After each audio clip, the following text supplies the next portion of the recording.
Estou aqui em Israel, estou em Jerusalém, na Terra Santa, essa semana. E ontem houve uma reunião com alguns representantes do Brasil e também com o governo de Israel e o Congresso de Israel.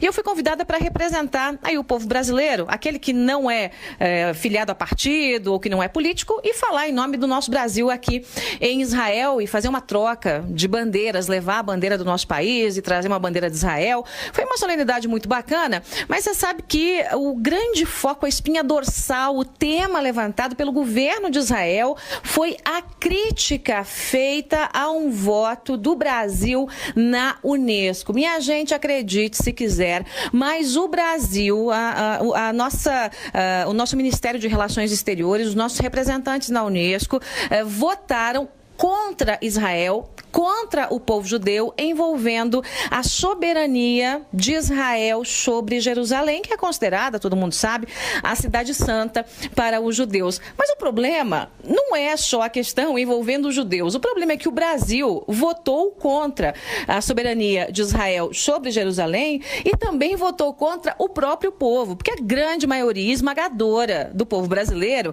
é formada de cristãos. São pessoas que seguem o texto bíblico, que acreditam no texto bíblico, que acreditam na passagem do próprio Jesus por Jerusalém. E ao votar contra a soberania de Israel sobre Jerusalém, o Brasil também negou a relação dos cristãos com a cidade santa. Gente, isso deu uma confusão danada fora do Brasil.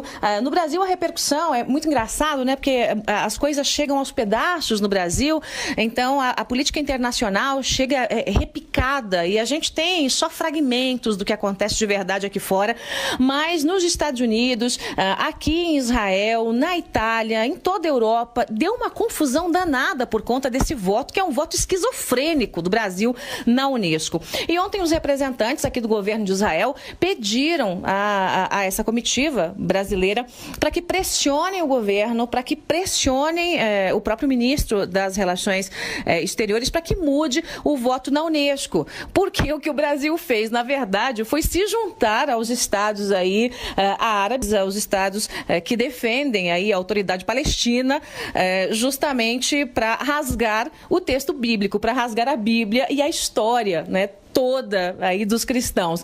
É uma coisa assim inacreditável, né? Então eu saí do Brasil, vim para Israel e aqui em Israel a gente ouve da boca de integrantes do primeiríssimo escalão do governo de Israel e também integrantes do Congresso aqui em Israel, a gente ouve as lambanças que o nosso governo faz e que tem repercussão negativa na política internacional e negativa também aí dentro do Brasil. Afinal de contas, o governo não consultou o povo brasileiro para saber se o Brasil queria que os nossos representantes aí na Unesco simplesmente votassem por rasgar o texto bíblico. É brincadeira. Gente, eu trago mais informações para vocês direto de Israel. Essa semana eu tô por aqui, mas na semana que vem, olho no olho aí no Brasil. Joyce Hasselman para o Jornal da Manhã e shalom para todo mundo.